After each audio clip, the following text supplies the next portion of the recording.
Hello everyone, this is Aprajita from evidyarthi.in and let's continue the topics from your chapter number 5 industries from your book Geography। तो चलिए हमने अपना introduction कर लिया था previous video में, अब हम कर लेते हैं इसके कुछ टॉपिक्स। तो टॉपिक आ जाता है क्लासिफिकेशन ऑफ इंडस्ट्रीज।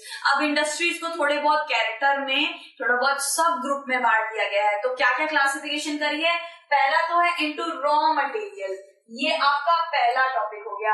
फिर आ जाएगा साइज, ठीक है, रॉ मटेरियल, साइज एंड आ जाएगा आपका ओनरशिप। तो तीन तरीके की भाई कैटेगरी है और इनके भी कुछ सब पॉइंट है। तो सबसे पहले हम करने वाले हैं रॉ मटेरियल्स, ठीक है। तो रॉ मटेरियल में क्या आ जाता है? Raw materials are concerned with agro based mineral, marine and forest. अब इसके भी कुछ सब ग्रुप है। रॉ मटेरियल में क्या क्या आ जाता है? पहले आ जाता है एग्रो बेस्ड, फिर आ जाता है मिनरल बेस्ड, फिर मरीन बेस्ड एंड फिर फॉरेस्ट बेस्ड, ठीक है। सो एग्रो मतलब कि डायरेक्ट नेचर से ताल्लुकात रखने वाली चीज आप समझ लीजिए, ठीक है। तो बेसिकली सबसे पहले देखते हैं एग्रो बेस्ड होते क्या है। एग्रो बेस्ड इंडस्ट्रीज, ठीक है, अलग अलग तरीके की इंडस्ट्रीज होती है ना, ये सारी अलग अलग तरीके की इंडस्ट्रीज है। मिनरल इंडस्ट्री जहाँ पे मिनरल्स का काम होता है भाई, आयरन एंड स्टील, ठीक है। फिर क्या बताया गया? फिर हमें मरीन की बात बताई है, मरीन इंडस्ट्रीज जो डायरेक्ट ओशन और सी से ताल्लुकात रखती है। फॉरेस्ट इंडस्ट्री जो डायरेक्ट फॉरेस्ट की चीजें यूज करती है।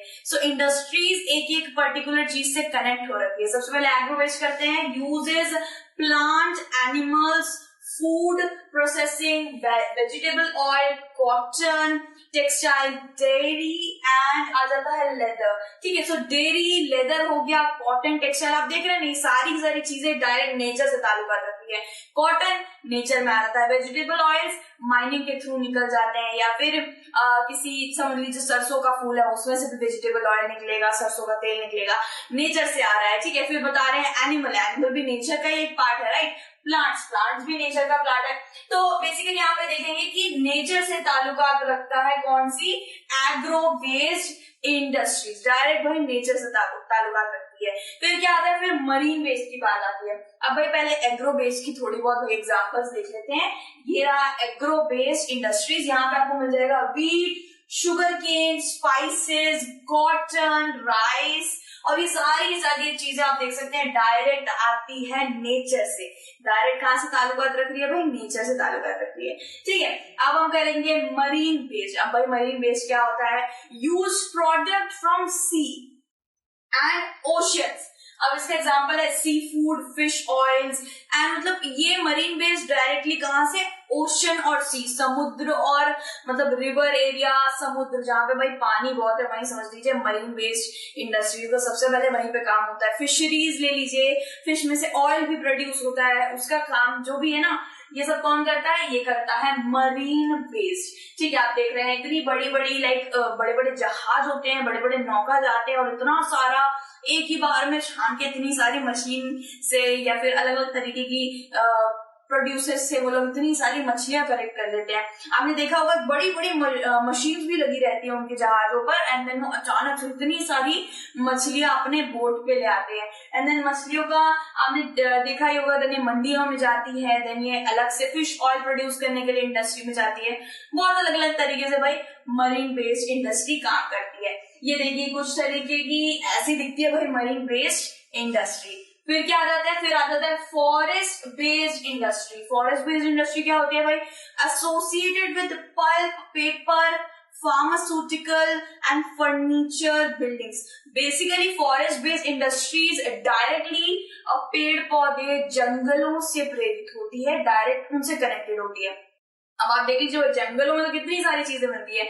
जंगलों में ऐसे प्लांट मिलते हैं जो घाव भर देते हैं, फार्मास्यूटिकल प्लांट्स, और कितने सारे भाई वुड तो कितने सारे मिलते ही हैं वहां पे, कितनी सारी लकड़ियां होती है। सो बेसिकली लकड़ियों का काम क्या होता है भाई? फर्नीचर बनता है, बिल्डिंग में काम आ जाता है, साथ ही साथ फार्मास्यूटिकल प्रोडक्ट्स बनाती है और pulp, paper. So basically forest based जो इंडस्ट्री होती है वो डायरेक्ट फॉरेस्ट से ताल्लुकात रखती है और उससे बनाती है प्रोडक्ट्स, ठीक है। फिर आती है भाई बात, हमने बोला था ना क्लासिफाइड तीन में है, raw material, size and ownership. तो भाई हमने क्या कर लिया? रॉ मटेरियल कर लिया, अब हम करते हैं साइज, ठीक है। सो ये हमारा सेकेंड टॉपिक आ जाता है size. Size is the this refers amount of capital, ठीक है, amount of capital invested, number of employ, volume of production. तो बेसिकली साइज क्या होता है कि इंडस्ट्री होती है ना, उसमें कितने सारे एम्प्लॉयज काम कर रहे हैं, कितने ज्यादा एरिया में वो इंडस्ट्री बना हुआ है, और कितना एरिया बढ़ाना है, और कितना एरिया खाली बचा है जहाँ पे एक और प्लांट लग सकता है। सो बेसिकली साइज में ये सारी चीज आ जाती है, एम्प्लॉय आ जाता है, वॉल्यूम ऑफ प्रोडक्शन कितना हो रहा है, कितना ज्यादा घाटा जा रहा है, ये सारी चीजें साइज में आ जाती है। ठीक है, तो भाई साइज की बात करते हैं। They are classified into two. अब भाई साइज भी क्लासिफाइड है दो भागों में। ठीक है, पहला क्या आता है, पहला आता है स्मॉल स्केल इंडस्ट्री, दूसरा आता है लार्ज स्केल इंडस्ट्री। ठीक है, पहले हम कर लेते हैं भाई small scale. Product is manufactured by hand, artisan. इसका कुछ एग्जांपल्स होंगे, कॉटेज इंडस्ट्री हो गई एंड हाउस होल्ड इंडस्ट्री हो गई।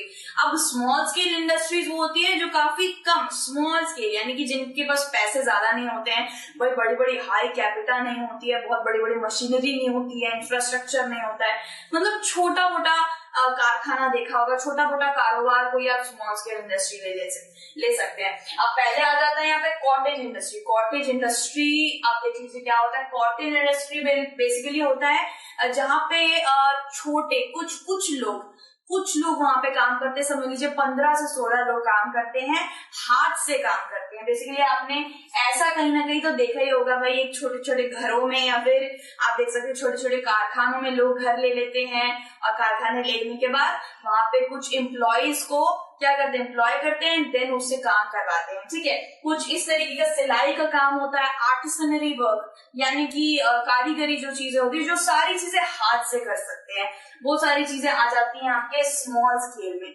स्मॉल स्केल यानी कि स्मॉल स्केल भी स्मॉल, कैपिटल भी स्मॉल है, इंफ्रास्ट्रक्चर भी इतना ज्यादा नहीं है, लेकिन काम जरूर कर रहे हैं लोग, कुछ ना कुछ तो बना रहे हैं, लेकिन इतना ज्यादा बड़े तौर पे नहीं बना रहे हैं। तो बेसिकली ये हो गया स्मॉल स्केल इंडस्ट्री। ठीक है, लार्ज स्केल आपने देखे होगा भाई, इतने बड़े बड़े इंडस्ट्रीज होते हैं, वही समझ जाइए कि लार्ज स्केल इंडस्ट्री इन्हीं को कहा जाता है। ठीक है, अब लार्ज स्केल इंडस्ट्री की बात हो रही है तो इसको अभी हम करते हैं। पहले इसके भी कुछ एग्जांपल है स्मॉल स्केल के, वो भी देखते हैं।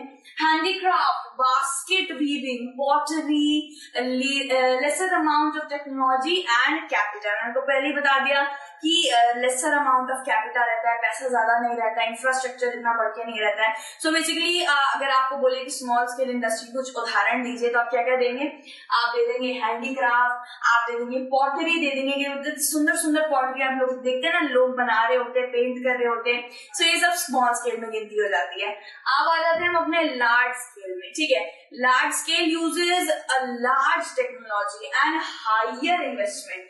बहुत ज्यादा इनके पास भाई पैसा होता है, हायर इन्वेस्टमेंट होती है, लार्ज स्केल में ये लोग अपना कर रहे होते हैं, वॉल्यूम ऑफ प्रोडक्शन बहुत ज्यादा होती है। और इसकी कुछ एग्जांपल्स है, heavy machineries, automobile etcetera. Heavy machineries जहां पे बनती है उनका इंडस्ट्रीज बहुत ज्यादा लार्ज स्केल पे बनता है, उनके पास पैसा भी बहुत ज्यादा होता है। और क्या बताया, ऑटोमोबाइल्स में आ जाता है, गाड़ी वाड़ी आ जाती है भाई, व्हीकल्स आ जाते हैं। सो यहाँ पे आप जानते हैं ना, जहाँ गाड़ियां बनती है कितना ज्यादा पैसा होगा उनके पास। सो वो सब आ जाता है लार्ज स्केल इंडस्ट्री में। अब बात करते हैं ओनरशिप। ठीक है, अब ओनरशिप भी यहाँ पे इसके थोड़े भाई बहन भाई अलग अलग सब ग्रुप्स में बटे हुए हैं। सो वो जरा देखते हैं। ओनरशिप मतलब कि classified into private, public, joint and cooperative. अब ये क्लासिफाइड किसमें है, पहले में आ जाता है भाई private, public, joint and cooperative. ठीक है, तो चलिए धीरे धीरे करके करते हैं कि क्या होते हैं। प्राइवेट करते हैं, सबसे पहले प्राइवेट है, sectors are owned by group of people. Sectors are owned by group of people and individual. तो यहाँ बताया है कि ग्रुप ऑफ इंडिविजुअल या फिर ग्रुप ऑफ पीपल जो है, मतलब कि कुछ लोग जो पर्टिकुलर चीज को ओन करते हैं, वो आ जाता है प्राइवेट सेक्टर। प्राइवेट यानी कि प्राइवेटली कुछ लोग से ओन कर रहे हैं।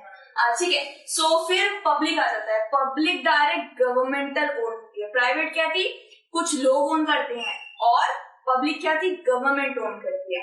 ठीक है, गवर्नमेंट ओन करती है। यहाँ पे कुछ आप उदाहरण देख सकते हैं। सेल का मतलब क्या है, स्टील अथॉरिटी ऑफ इंडिया। भाई ये डायरेक्ट आ जाता है ना, steel authority of India. Of India का क्या आ जाता है ना, समझ लीजिए डायरेक्ट गवर्नमेंट ओन करती है, गवर्नमेंट के कंट्रोलेंस में है ये इंडस्ट्री।